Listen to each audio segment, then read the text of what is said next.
opportunities to donate if that is in your ability. We are totally supported by users like you and congregations like yours. We're kind of like public radio like that. So here's a quick overview of sort of how we'll go together this evening. We'll talk first about sort of what it means to host your 2021 Seder. We'll think about what is it that we need from Passover now. And we'll do a little bit of thinking about rules, learning the rules so that we can break those rules, but with intention, not just for the heck of it. We'll spend some time doing a little bit of ideas and brainstorming and leave time for questions. I'm going to pause there real quick and just give a quick view of our site, just to give you a really brief lay of the land. And I will say, if you are looking for more information about how to use the site, we have, if you click here on our FAQs and about, that has a lot of video tutorials about how to use the site and also answers a lot of questions. So when you come to haggadot.com, you'll see this page. And you are invited here. You can make a Haggadah. You can also watch those tutorial videos here. You have to sign in to use more than like 3 or 4 pages on the site. But if you just come here for like 1 or 2 pages to download, you don't have to create an account. But if you want to make your own Haggadah, you will. Yeah, but looking for that Haggadah, that's a make your own. By the way, yeah. Trump Haggadah. Okay, you're not. Sorry. So you'll get an opportunity. You can start either totally blank. We have a secular template, a liberal template, which is sort of in a, let's say like reform-ish tradition. It has all of the contents of the Seder, but most of it is in English with the blessings all in Hebrew. And then the traditional template, it has everything in Hebrew, English, and transliteration. You can make your Haggadah public or private, and you can really create anything from there. We also have our featured Haggadot. These are our most popular Haggadahs.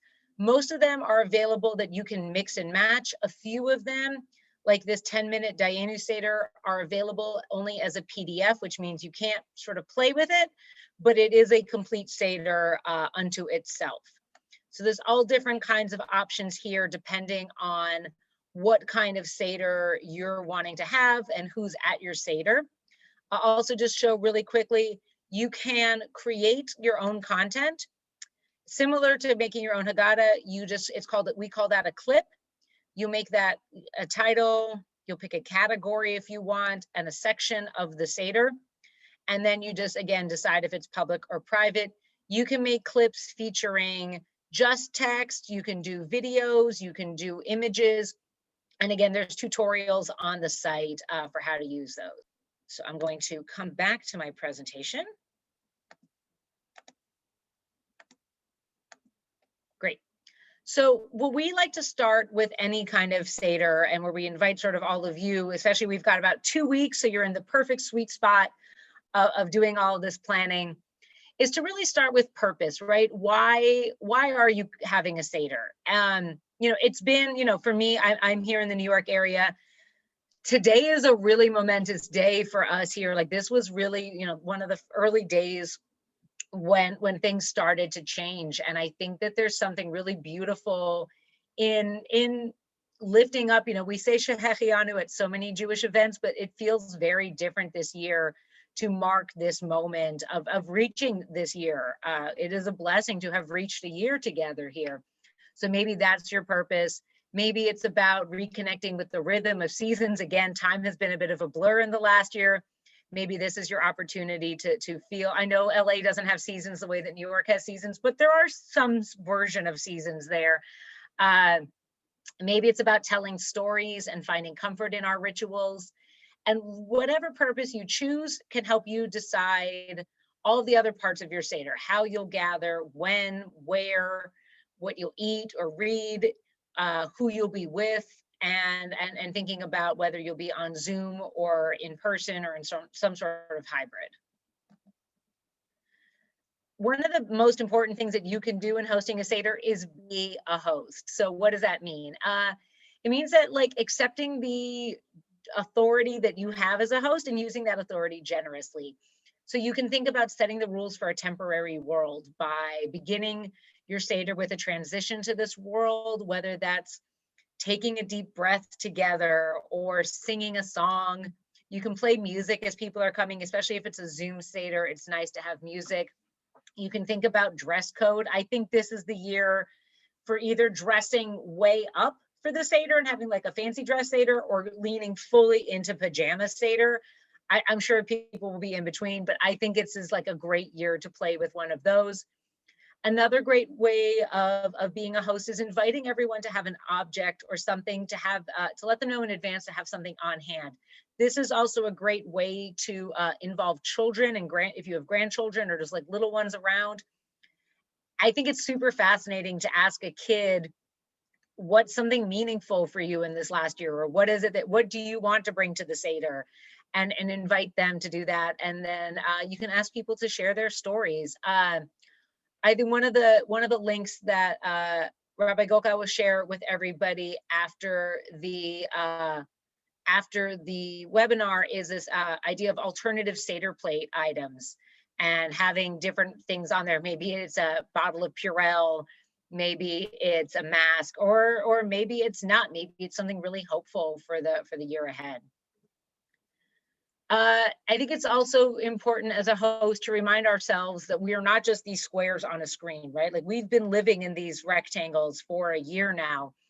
The Seder is such an incredible opportunity to think about engaging all 5 senses, right? How do we think about what the Seder smells like, and what does Passover taste like to us? Is there ways that we can bring in touch and sound and sight? That can be a fun Zoom background. It can also be an invitation to eat the maroriest maror that you've ever had, to really, really feel that in a powerful way. You can also make use of silence and breath. We often begin our events with a collective sort of deep breath together as a threshold moment. You can think about kissing a proverbial mezuzah, right? Like, there's a lot of different ways to honor the specialness of this group that will only come together in this one way, one time. You can also give everybody a role as a host, right? And invite people to collaborate on your Haggadah together. There's a way to do that using the Haggadot.com site. And you can also give everybody a role. I know that, especially if you're gathering with folks that are maybe not all physically together, but live near each other. I know people did this with Thanksgiving quite a bit, where it was like, okay, you're in charge of the matzo ball soup, you're in charge of the haroset, you're in charge of a main dish, and everybody makes enough to share, and people kind of get like a doggy bag. It seems like the wrong word, but like a potluck serving of that while we eat separately. In thinking about sort of what is it that we need from Passover now, I think this is also really, if you're as you're sort of thinking about creativity and thinking about what it is that you want to make your Seder special this year, I think rituals are so core to us as Jews, and that there are so many ways that we can think about bringing our whole selves to the Seder table. And I think, to me, this is the most important thing this year, is feeling like we have the space to do that. So I think the framing that we like to think about for what makes a ritual and not a habit or not a routine or something is giving it intention, right? So what is it that we want to get out of this ritual, giving it our full attention, and doing it with repetition. And that repetition can be annual, it can be daily, it can be weekly, right? If we think about Shabbat is a series of rituals that we do weekly, and the intention is to help us sort of rest and sit and relax. And we give it our intention, we bring in that presence of the candles, right? And that is really about focusing our attention. Rituals especially emerge as a response to our needs, and incredibly so in times of uncertainty. And this sort of next piece is really critical to the sort of whole philosophy behind Haggadot.com, is that each of us, we believe, has the power and the innate creativity to make rituals that are authentic to our lives and our needs. And so I invite you to think about, the rituals that you need now. And don't worry, I'm going to give you lots of ideas on the next screen. So design school, just like a little design school break, thinking about like knowing these rules behind our Seders before we start thinking about like rituals to break them, that we invite you all to just embrace the idea of being a rule breaker in the best sense possible. So we like to do that first by like knowing these rules. There are 7 different mitzvot, commandments that we are called upon to perform at the Seder. A few of them are in the Torah, which is telling the Exodus story as though each of us personally came out of Egypt and eating matzah.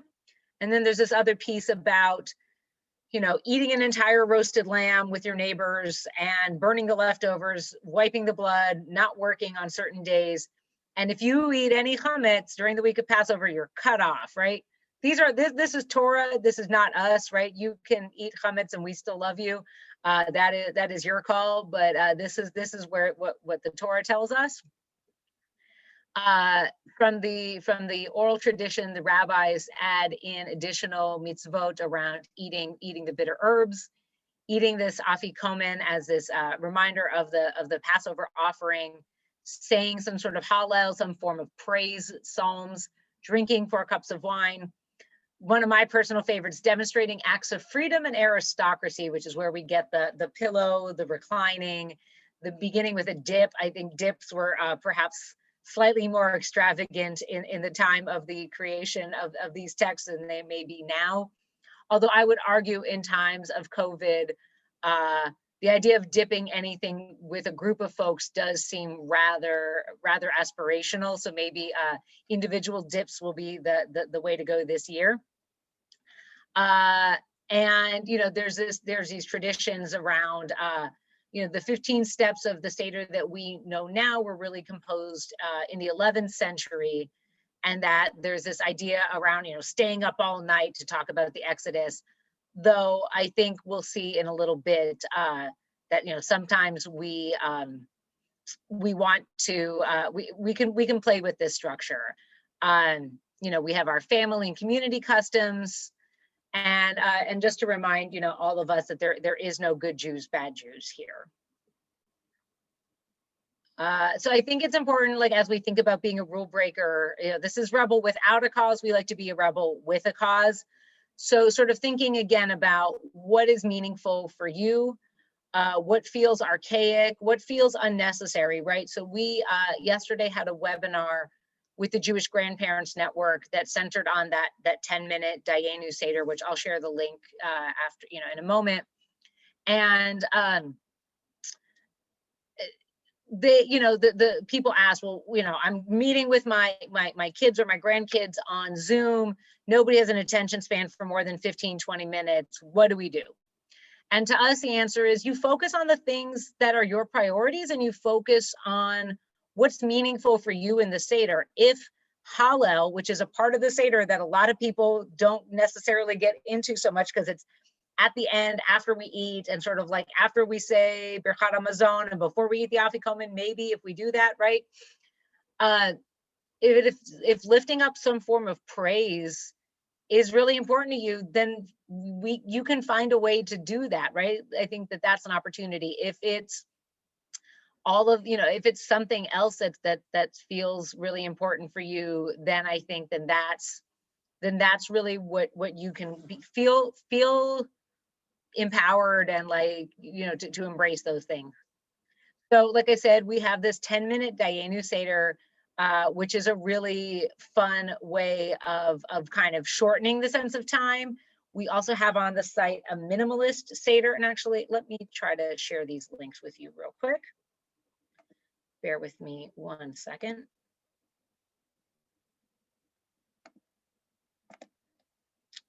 And like I said, Rabbi will share these with everybody afterward as well, but here is you the Dayenu Seder and then the Minimalist Seder. Great.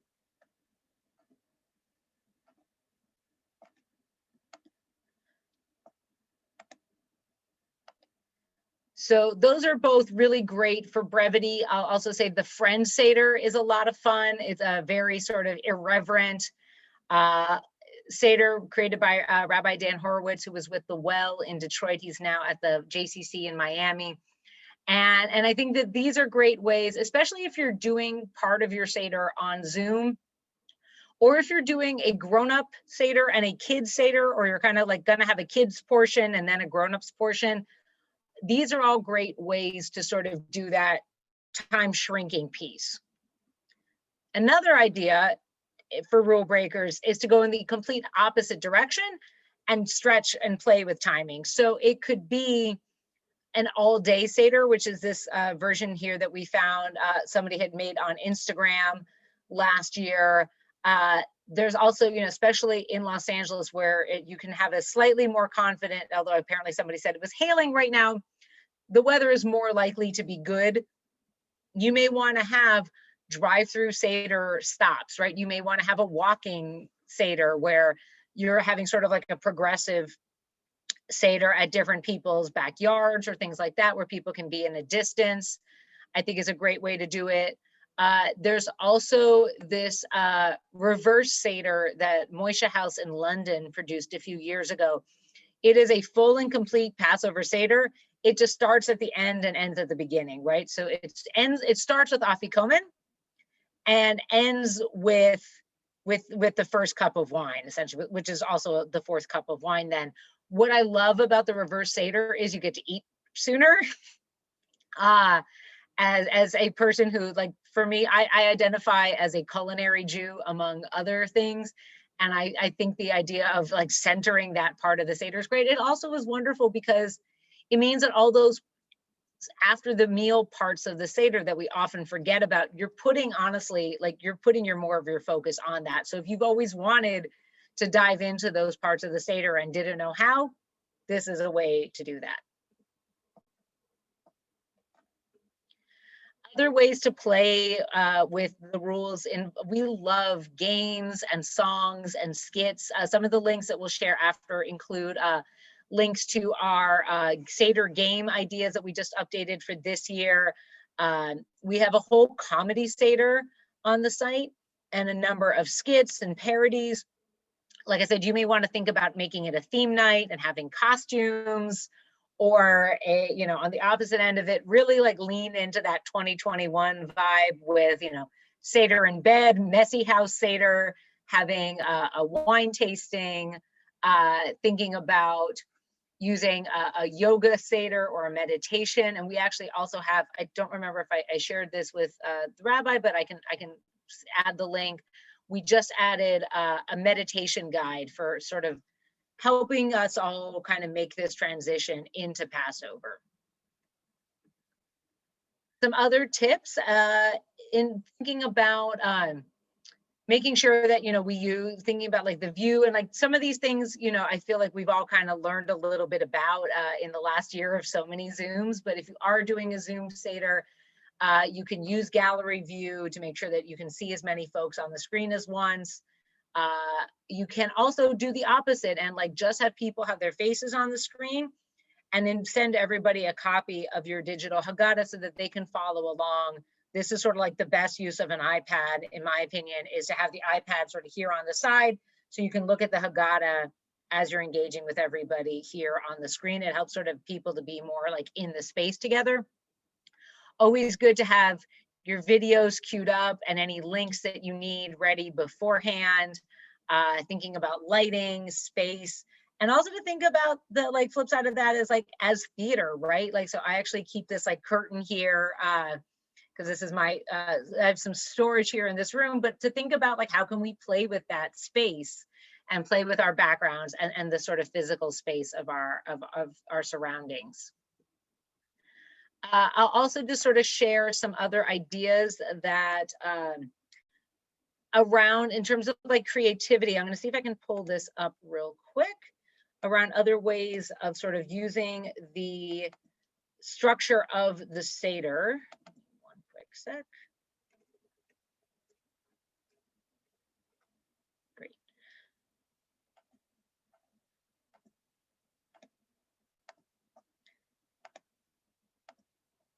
So some other ideas just around like the actual like time of the Seder. How do we use that?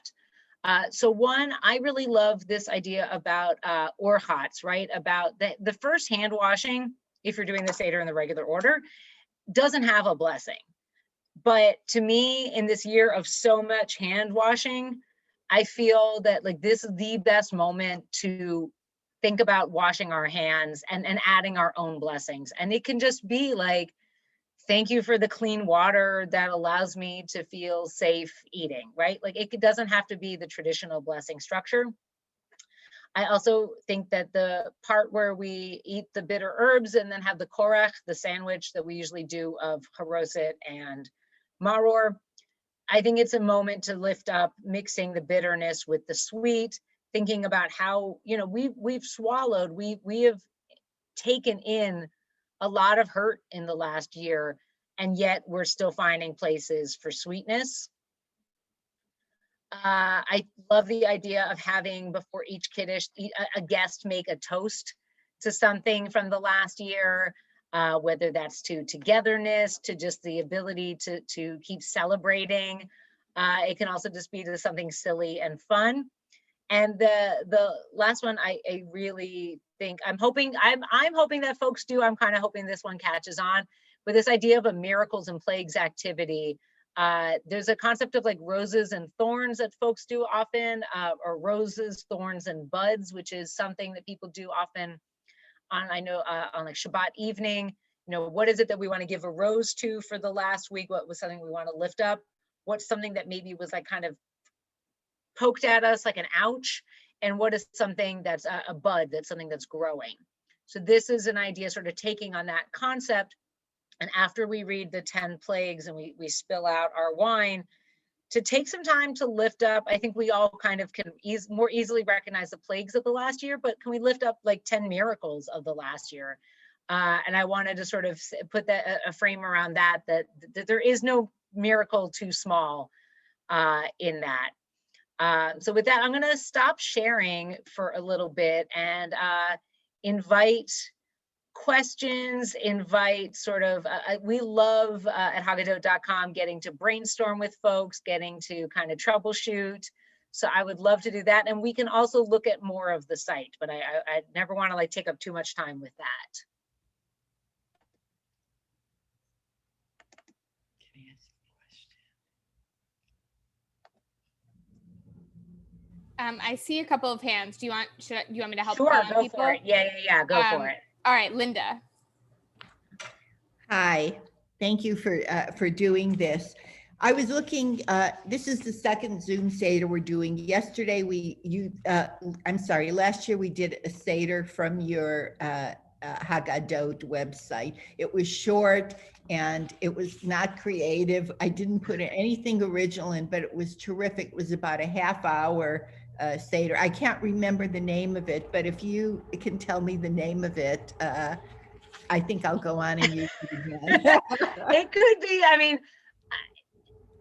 there's a few options that it could have been if it, but I'll send a few out that could have fit that description. There's a lot in the 30 minute-ish time frame. It could be so many things, but I'm happy to share. There's a basic sort of, probably was our basic liberal Seder. Yeah. That's probably what it was. So I'll share that here in the chat. That is it's a great, what I love about that one, and the liberal Seder is available to use what we call like as a template. So you can use that as your base Haggadah and then get really creative around it, right? You can add in, I'll share, here's the comedy Seder is a really fun, irreverent, if you are looking for something to just sort of spice things up and keep things interesting, I think it's a great kind of way to there's lots of skits and songs in there. And there's a few different parodies and things like that you can play with. That's a lot of fun. Rasmussen's. I don't want to keep this interest. I don't want to keep the Seder interesting or creative. I want the basic thing. Like if I could use the Maxwell House Haggadah this year, I would, but with everyone through. I just want to ask if this looks familiar to you, because I found this in my closet and I want to know if it's one of yours. I really Do me a favor, and if you take a picture, I'll put my email in the chat. And you can take a picture and email it to me. Okay. And if you take a picture of the inside pages, I can't tell from the cover, but if you take a picture of a couple of inside pages, that should give me a better, I'll be able to tell from there.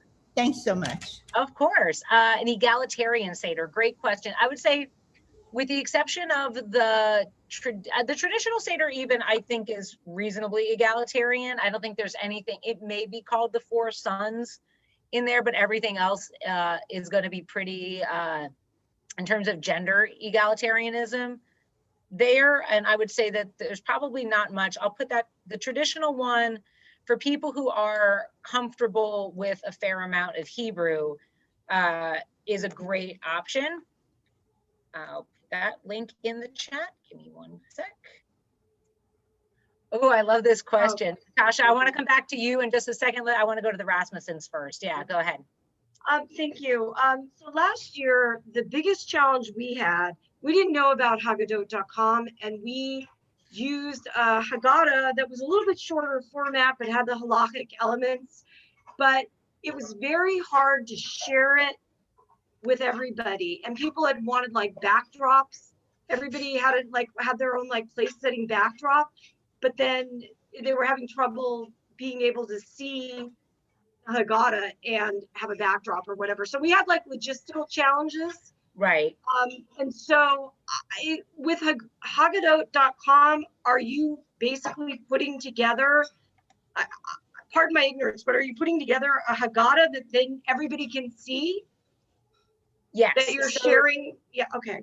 So the short version is yes. Yeah, so there's a couple of questions, right? So there's a few different ways, and actually I'll find, we have a whole blog post about how best to share your Haggadah on Zoom. I'll dig that up in just one second, but like the answer essentially is, so when you use Haggadot.com, what you're creating is a digital, but also downloadable and printable Haggadah. You can share that Haggadah in a couple of different ways. You will have a unique link. Your Haggadah will have a unique link, like it would be like the Rasmussens 2021 Haggadah, right?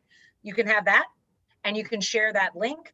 What we recommend, because while the Jews have not officially ever crashed the internet, it's a Saturday night Seder, so there's going to be a lot of Jews on the website. So we always recommend downloading the Haggadah. And then you can download your Haggadah. Most everything is available as a PDF and a Word document. A few Haggadot that are like pre-designed ones are only available as a PDF. And you can just email that as an attachment to everybody who's coming to your Seder, or you can use your screen. We recommend the short version, as far as like with Natasha's second question, is you can just split your screen on Zoom. You can split your screen so that half of the screen are your people and half of the screen is your Haggadah. Or again, you can do the option of sending it out to everybody so that they can use a second screen. Ideally, I think the best way to do it is to have, I think the single best purpose for an iPad is to have your digital Haggadah on your iPad while you're able to look at everybody on your screen. Those are so that you have your Zoom on your primary screen and then your Haggadah on your secondary, or TV screen is great too. Either way, I think that like two screens is what I consider best practice, to have both the engagement with people's faces and to have the Haggadah there. And again, my other recommendation is to download before Passover, and to have, if you're going to have videos in your Haggadah, to have those videos queued, if you're the host, to have those videos queued up on like a separate tab in case you need to hop into them again, because just, if it can go wrong technologically, odds are it will, because that's how life works and the internet. So I always recommend that.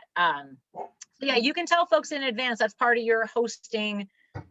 Natasha's asking here about like, yeah, I would invite people to have, most folks will probably have two screens. If they don't, then they don't. Then you can figure it out. You ask your folks in advance. You can also, and people can also print out their Haggadot if they want. I will say, we don't offer professional printing services. that comes up as a lot, but we recommend that you either contact your local FedEx Kinko's or your local print shop. They're much better at that than we are. I'm gonna call on Carolyn. Thank you. Of Super course. helpful. Happy to. Carolyn, are you there? Do you want to unmute? Yes. Perfect. We can't see you, but that's fine. You can ask your question. Yep. No, I didn't raise my hand. Oh, okay, fine. Yeah. Okay. Fair enough.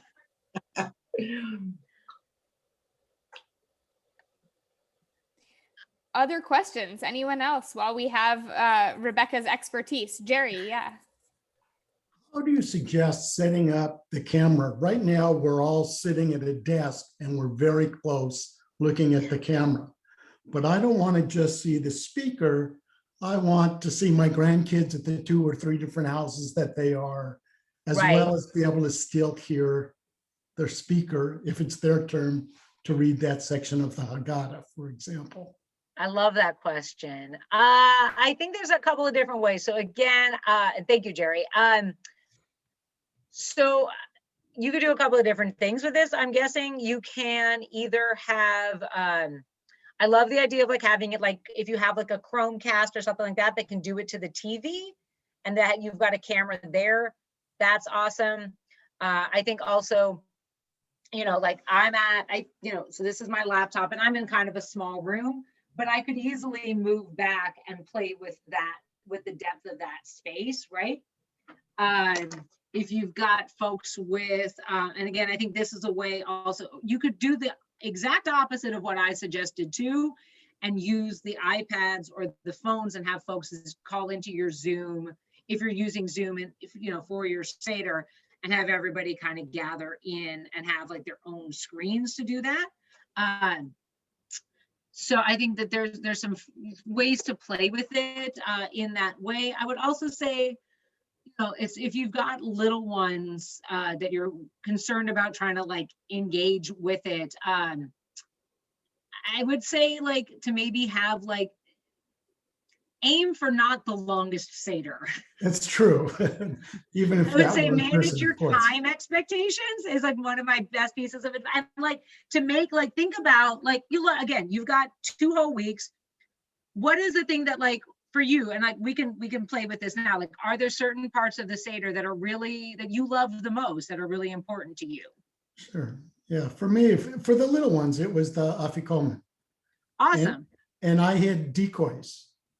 The best. So we had multiple afikomen, and even with, they found a decoy, which was a piece of cardboard, the shape of an afikomen, and playing napkin, as was the real one, which I hide under the table with a piece of tape. That's awesome. I love it. They would all get the afikomen prize, even bringing forth the. Right. So, I would love to do that, and my son knows it, and my daughter knows it, and so.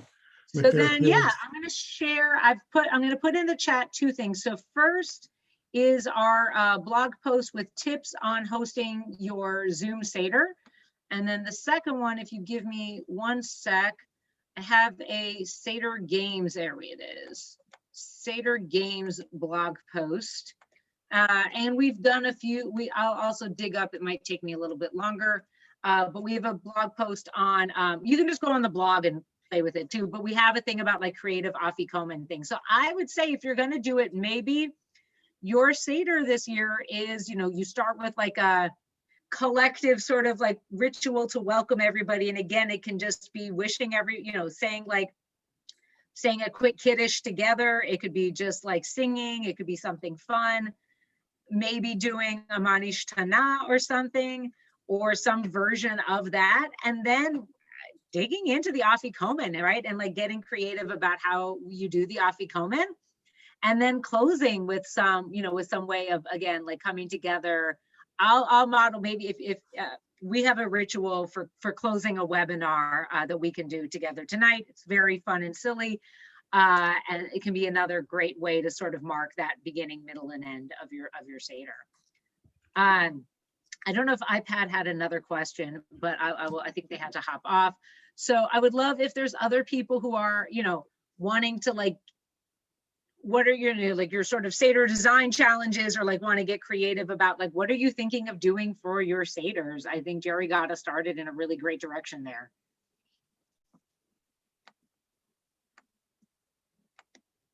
And you can just shout them out too. Like, we don't have to be too formal here. We have started years ago with our grandkids. They would choose a theme for every time for the telling of the story.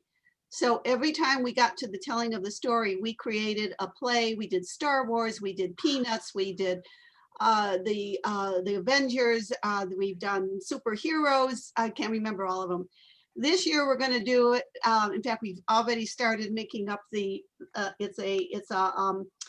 story told as if there was a virus that had come prior to the Jews getting out of Egypt, and they were going to use that as possibly a leverage. And they were going to find the cure, but they weren't going to give it to the Pharaoh yet. So it's just tongue in cheek, and it's a play. Everybody gets a part, and the whole thing is on our freedom, how we accepted our year of not having so much freedom, and relating it to the Exodus as well.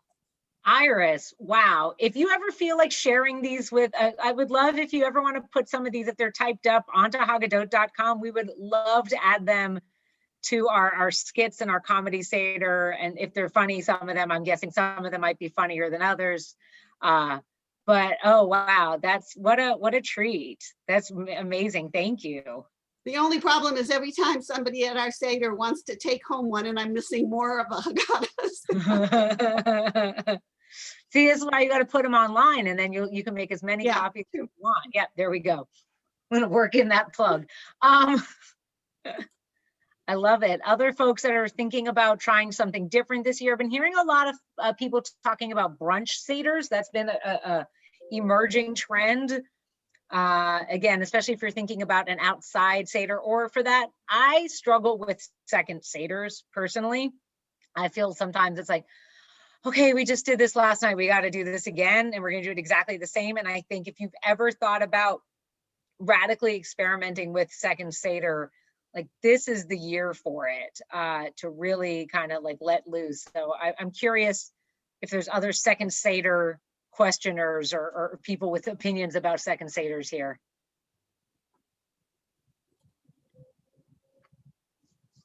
Our second Seder is always like a friend Seder. So the first night is always family, and the second night is always friends. So it's usually kind of a more social and chill vibe than the first night, which is always kind of more formal and kind of keeping into account, the core family. So Yeah, we usually relaxed on the second night. We like that. yeah, that's great. I think my family, we're doing a Zoom. We all live all over the country. I think we're doing a self-care Sunday Seder this year. I'm not really sure what that means quite yet. I've been told that I don't have to be in charge of it, which is, as a person who does Passover professionally, the best gift. I'm really happy for that. I love these ideas, Aaron, too, with this Afikomen, and sort of inviting different people to kind of like go to the next, it's like a progressive Afikomen game. I think that's great. And yeah, I think the idea, if you're able, especially, as folks are getting vaccinated, or as folks are able to gather outdoors at a distance safely, thank you, that I think it's taking advantage of both Seders to have a small group, right? It might not be the 20, 30 people that you're used to, but I think especially after this last year, the idea of gathering with 5 people seems kind of incredible and beautiful if you're able to do it safely. I think that's a really wonderful way to do it. Yeah. Other sort of brainstorms, pain points, sticky spots. Feel free to use the chat as well, like people have started to do. If you have an idea and you want people to see it, feel free to also put it into the chat. Yeah. I was going to say that in the past, in person, I used to give a reward, or shall we say, an incentive to get through the fourth Kiddush by saying on the fourth Kiddush, you get two glasses instead of one. And it wasn't Manischewitz wine. It was much Good better. wine. Nice. Yeah. It may do, if it's Manischewitz, I'm not sure if it's a reward or a punishment, but yeah, I like that. That's great. Yeah, I think the poor second half of the Seder, maligned second half of the Seder, I think is a really underrated part. I think it's great to sort of think creatively about how to use that. And that's great, Rick, that you're able to do small in person with family who've been vaccinated. I'm actually getting my first vaccine tomorrow. I found out today. So I'm very excited for that, for what comes next for me. Yeah. So I think it's a really special moment here in time.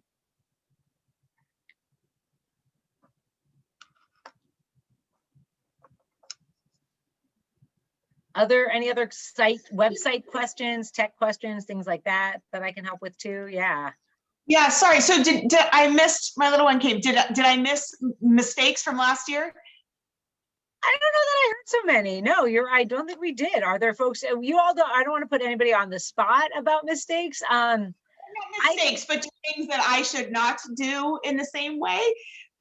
That would be helpful. There are a lot of my people. best advice is to think about, is to always go back to the, like, why are you having the Seder and who's going to be there and how are you doing it? Okay. Again, if knowing that you've got little ones at home to, like, I'm sure you know what their Zoom attention span is, and to think about, what are the important things that they do with everybody else and what are the things that you can do with them in person, Okay. That's my best tip. I'd be curious to hear though other people's suggestions. Me too.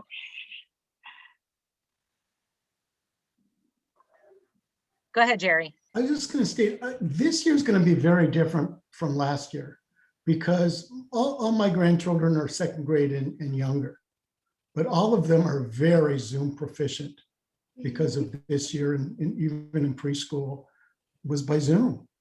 Yeah. And they could run the Seders this year technologically better than any of us old folks. And, advanced degrees in computer science doesn't matter. So it's going to be different. If we had the capability and bandwidth, every one of us would have our own little computer in front of us and we could do it that way. But it's going to be different because they do have the comfort this year, and maybe even a little more patience because it is Zoom. Right.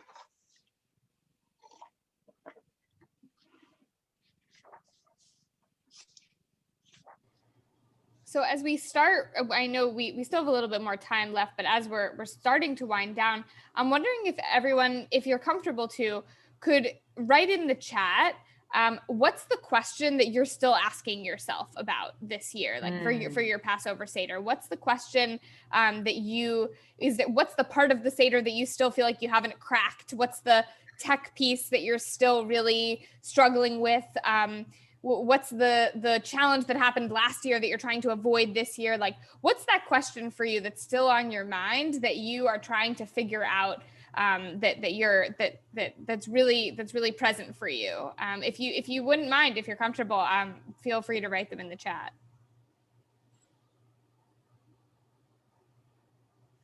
Oh, music. I love it. Yeah. I'll wait for a couple other folks to jump in and then I'll happily kind of do that.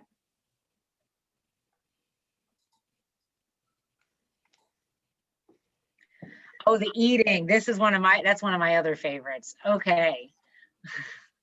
I'm gonna tackle these as folks sort of keep getting inspired. So Paula, I'm gonna find here. Oh, look, I pulled it up beforehand because I'm so efficient. So we have a number of songs on the site. There's a link here and we'll share it after as well. Songs that are on the website. I think you can use Haggadot.com. The lyrics are there. There's videos there. So if you are comfortable, I don't know if your Seder is going to be in person or virtually.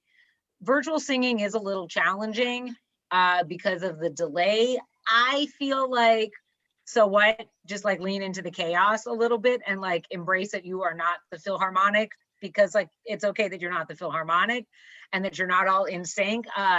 So I think that that's a fun way to do the music. I think you can also just have music playing, or you can have like, if you've got groups on your Zoom together. So there's like this part, you know, like there's the, you know, my family, the Missels and the Peskins and the Shepherds, right? And there's all, you know, so like we're gonna sing part of it, and then they're gonna sing part of it, and then this group will sing part of it.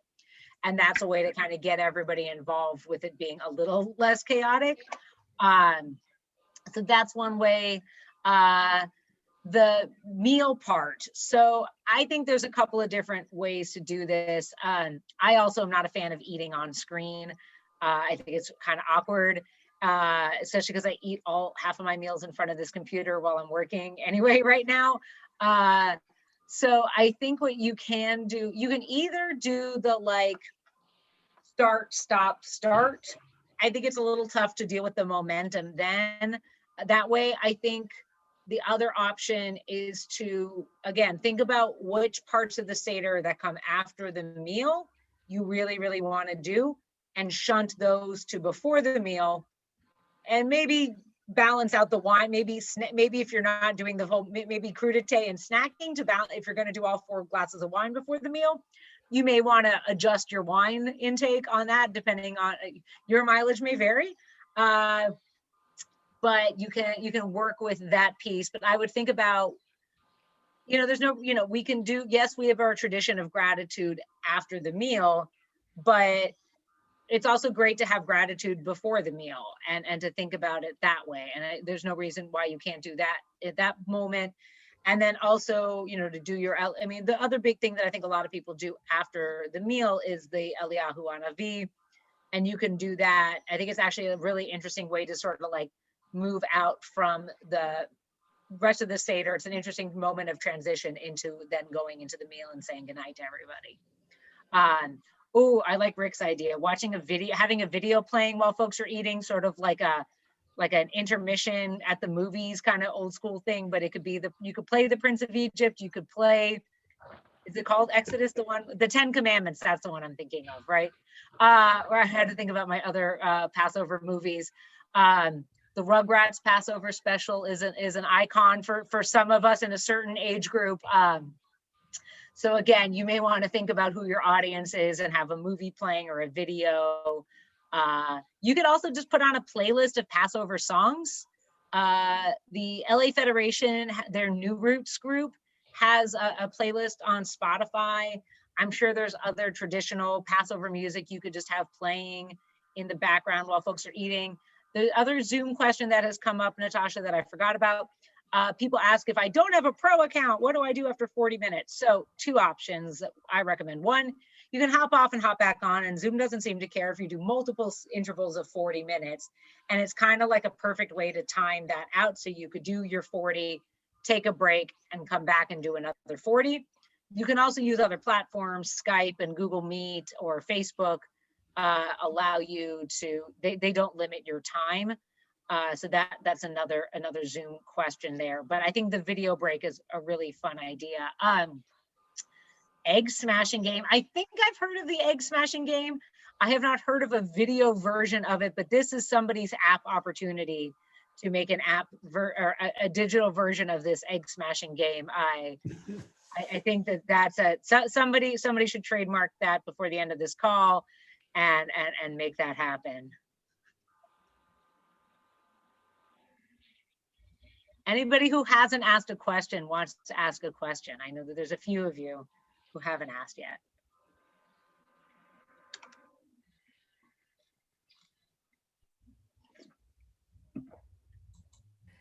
All right. Well, Rebecca, I know, put her email in the chat so that anybody who wants to contact her is. I'll put it in again. Yeah, put it in one more time so everyone can see that and get in touch with her if you have other questions, if you have other ideas as things come up, as you're even maybe working with the Haggadot.com site.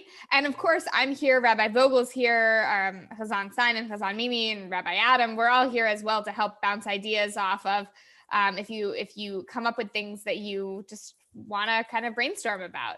And really, we hope that you're able to spend the next couple weeks thinking of, Jerry said in a lot of ways this year is different than last year. Our Zoom proficiency certainly is at the top of that list, but there are also a lot of ways that I think we hoped that this year would be different than last year. And so we really just hope that you'll have the chance to try to make this year as creative as you possibly can. And thank you so much to Rebecca for being with us to just kind of help guide us through this process and brainstorming with us this evening. Absolutely. Thank you for having me. It was so great getting to know all of you. And I please get in touch. And again, Rabbi will share some link. I sent you, yes? Yes. Yeah, you sent me links. Great. And I will share them. So there's all kinds of goodies in there for you all to dig into and play with after the fact. And yeah, we hope you have a wonderful and happy Passover. Can I do this like crazy ritual that we do to end our webinars? Great.